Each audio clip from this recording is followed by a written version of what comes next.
तो आइए बच्चों शुरू करते हैं ये अध्याय एक उदाहरण के साथ। सीमा एक इंटीरियर डिज़ाइनर है जिसे एक बुटीक का डिज़ाइन बनाने का कार्य मिला है।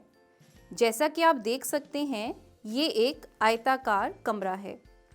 डिज़ाइन बनाने के लिए सीमा निर्देशांक ज्यामिति का उपयोग करती है। इसके लिए वो एक कोने पर 0 0 निशान लगा देती है। एक्स अक्ष को वे कमरे के लंबाई के अनुदिश लेती है और वहाँ पर बराबर दूरी पर 1, 2, 3, 4, 5, 6, 7, 8 बिंदु लगाती है और वाई अक्ष पर 1, 2, 3, 4, 5, 6, 7, 8, 9 बिंदु लगाती है। तो यहाँ पर कमरे की लंबाई और चौड़ाई ही धनात्मक निर्देशांक अक्षों को दर्शाते हैं। ये धनात्मक x अक्ष है और ये धनात्मक y अक्ष है। तो बच्चों, आपको नहीं लगता इस तरह से उसे बहुत आसान हो जाएगा अपने कर्मचारियों को ये बताना कि कहाँ पर क्या रखना है, चाहे वो अपने कार्यस्थल पर मौजूद भी ना हो। आइए देखते हैं कैसे। उसने अपने कर्मचारियों को बताया कि इस कमरे में 2 कुर्सियां रखी जाएंगी, 2, 5 और 5, 5 पर। 2, 5 में 2 भुज है, यानी बिंदु की y अक्ष से दूरी, और 5 कोटि यानी बिंदु की x अक्ष से दूरी। तो दोनों कुर्सियां कुछ इस तरह रखी जाएंगी। अब सीमा जानना चाहती है कि बिंदु A और B में कितनी दूरी है। A जहाँ पर वो एक लैंप रखना चाहती है और B जहाँ पर वो एक शीशा रखना चाहती है। आइए निर्देशांक ज्यामिति द्वारा उसकी सहायता करते हैं। निश्चय ही AOB समकोण त्रिभुज है, तो हम यहाँ पाइथागोरस प्रमेय का उपयोग करेंगे। AB बिंदुओं A और B के बीच की दूरी है। OA बराबर 2 मात्रक है, OB बराबर 3 मात्रक है। तो AB बराबर वर्गमूल OA square plus OB square, यानी वर्गमूल 2 का वर्ग जमा 3 का वर्ग, वर्गमूल 4 जमा 9 यानी वर्गमूल 13 मात्रक है। तो अगर वो पहली कुर्सी जो 2, 5 पे है और सोफे के अगले किनारे के बीच में दूरी ज्ञात करना चाहती हो जो कि 6, 8 पर है, इसके लिए देखते हैं कि किन्हीं 2 बिंदुओं x1, y1 और x2, y2 के बीच कितनी दूरी होती है, और फिर हम इस विशेष स्थिति के लिए बिंदुओं के बीच की दूरी ज्ञात करेंगे। सबसे पहले x अक्ष पर लंब PR और QS खींचेंगे। P से QS पर एक लंब खींचेंगे जो उसे T पर प्रतिच्छेद करे। तब OR बराबर x1, OS बराबर x2 है और RS बराबर x2 माइनस x1 बराबर PT है। साथ ही SQ बराबर y2 और ST बराबर PR बराबर y1 है और QT बराबर y2 माइनस y1 है। अब त्रिभुज PTQ में पाइथागोरस प्रमेय के प्रयोग से हमें प्राप्त होता है PQ का वर्ग बराबर PT का वर्ग जमा QT का वर्ग, यानी x2 माइनस x1 वर्ग जमा y2 माइनस y1 वर्ग। तो PQ हुआ वर्गमूल x2 माइनस x1 वर्ग जमा y2 माइनस y1 वर्ग। ध्यान दें कि चूंकि दूरी सदैव ऋणेतर होती है, हम केवल धनात्मक वर्गमूल ही लेते हैं। तो Px1 y1 और Qx2 y2 के बिंदुओं के बीच की दूरी है PQ बराबर वर्गमूल x2 माइनस x1 का वर्ग जमा y2 माइनस y1 का वर्ग। इसे हम दूरी सूत्र या फिर डिस्टेंस फॉर्मूला भी कहते हैं। विशेष रूप से अगर हम बात करें बिंदुओं Pxy और मूल बिंदु O 0, 0 की, तो उनके बीच की दूरी क्या होगी बच्चों? उनके बीच की दूरी होगी OP बराबर वर्गमूल x का वर्ग जमा y का वर्ग। बच्चों, क्या हम इस दूरी सूत्र को इस तरह भी लिख सकते हैं? वर्गमूल x1 माइनस x2 का वर्ग जमा y1 माइनस y2 का वर्ग। बिल्कुल, क्योंकि x1 माइनस x2 लेने पर अगर हमारे पास एक ऋणात्मक पूर्णांक भी आता है, तब भी वर्ग होने पर वो धनात्मक ही रहेगा, तो इसका मान बिल्कुल नहीं बदलेगा। तो आइए बच्चों, अब हम देखते हैं कि बिंदु 2, 5 और 6, 8 के बीच की दूरी कितनी होगी। दूरी होगी वर्गमूल x1 माइनस x2 का वर्ग जमा y1 माइनस y2 का वर्ग।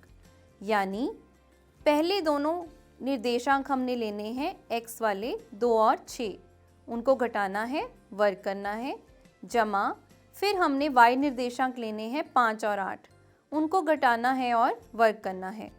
तो बच्चों देखो क्या आया हमारे पास आया वर्गमूल -4 का वर्ग जमा -3 का वर्ग, यानी वर्गमूल 6 जमा 9 यानी वर्गमूल 25 यानी 5 मात्रक। तो बच्चों इस तरह हम निर्देशांक ज्यामिति का उपयोग अपने आसपास के वातावरण में कर सकते हैं।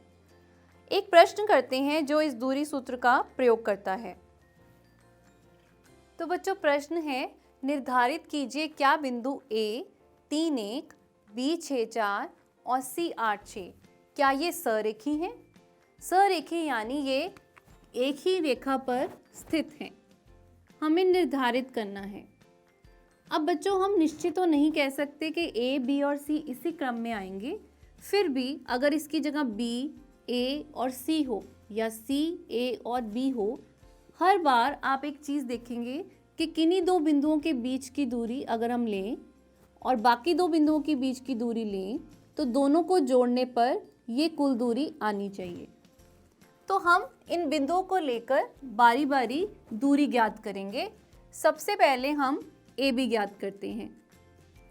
A के निर्देशांक हैं 3 1 और B के निर्देशांक हैं 6 4। अगर हम तुलना करें अपने दूरी सूत्र से तो हम इनको x1 y1 ले सकते हैं और इनको x2 y2। दूरी सूत्र क्या कहता है? AB बराबर होगा वर्गमूल x1 माइनस x2 का वर्ग प्लस y1 माइनस y2 का वर्ग। तो हमारे पास आया x1 तुलना करने पर 3 है, x2 है 6 इसका वर्ग जमा y1 है 1 और y2 है 4, यानी -3 का वर्ग जमा -3 का वर्ग। तो ये हुआ वर्गमूल 9 जमा 9 यानी वर्गमूल 18। और इसके गुणनखंड क्या है? 2 गुणा 9, 9 को तोड़ सकते हैं 3 गुणा 3, तो ये हमारे पास आया 3 वर्गमूल 2 मात्रक। तो हमने दो बिंदु A और B के बीच की दूरी ज्ञात की। अब B और C के बीच की दूरी जब ज्ञात करनी हो, B बिंदु के निर्देशांक हैं 6 4 और C के निर्देशांक हैं 8 6। तुलना करने पर x1 हुआ 6 y1 4 और x2 हुआ 8 y2 6। उसी मात्रक से, उसी सूत्र से हमारे पास आ जाएगा x1 माइनस x2 का वर्ग जमा y1 माइनस y2 का वर्ग, यानी कि जब हम इनके मान डालेंगे यहाँ पे 6 माइनस 8 का वर्ग जमा 4 माइनस 6 का वर्ग। तो बच्चों 6 माइनस 8 कितना होता है हमारे पास? 6 माइनस 8 होता है -2। -2 का वर्ग जमा -2 का वर्ग, यानी कि 4 जमा 4, ये हुआ 8। और 8 के जब आप गुणनखंड बनाएंगे तो आपके पास आ जाएगा 2 वर्गमूल 2 मात्रक। अब हम तीसरी दूरी कौन सी ज्ञात करेंगे? तीसरी दूरी ज्ञात करेंगे A और C के बीच की। तो AC हमारे पास हुआ। अब इस बारी A के निर्देशांक हैं 3 1, तो तुलना इसकी होगी x1 y1 से। C के निर्देशांक हैं 8 6, तो इसकी तुलना किससे होगी? x2 y2 से। वही सूत्र लगेगा x1 माइनस x2 का वर्ग जमा y1 माइनस y2 का वर्ग। तो चलिए डालते हैं इनके मान। x1 की जगह डालेंगे 3, x2 की जगह डालेंगे 8।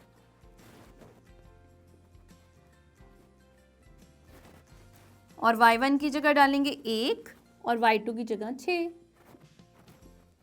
-5 का वर्ग जमा -5 का वर्ग, यानी वर्गमूल 25 जमा 25, वर्गमूल 50।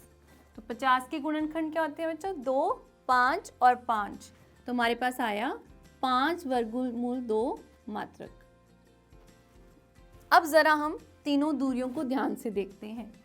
एक है 3 वर्गमूल 2, दूसरी है 2 वर्गमूल 2 और तीसरी है 5 वर्गमूल 2। निश्चय ही 3 वर्गमूल 2 और 2 वर्गमूल 2 जुड़कर 5 वर्गमूल 2 बनाते हैं, यानी कि AB और BC मिलकर AC के बराबर है।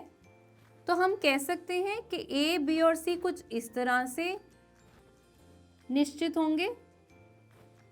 तो ये सरेखी हैं। A, B और C क्या हुए? सरेखी।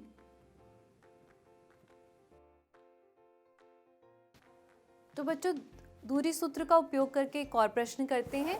प्रश्न है x और y के बीच संबंध ज्ञात कीजिए यदि बिंदु x y बिंदुओं 3, 6 और -3, 4 से समदूरस्थ हो।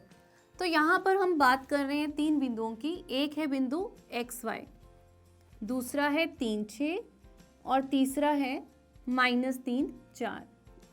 हम कह रहे हैं कि ये वाला बिंदु इन दो बिंदुओं से समदूरस्थ है। समदूरस्थ यानी बराबर दूरी। क्यों ना इसको नाम दे देते हैं P का, इसे दे देते हैं A का और इसे दे देते हैं B का। तो प्रश्न के हिसाब से PA जो है वो बराबर है PB के,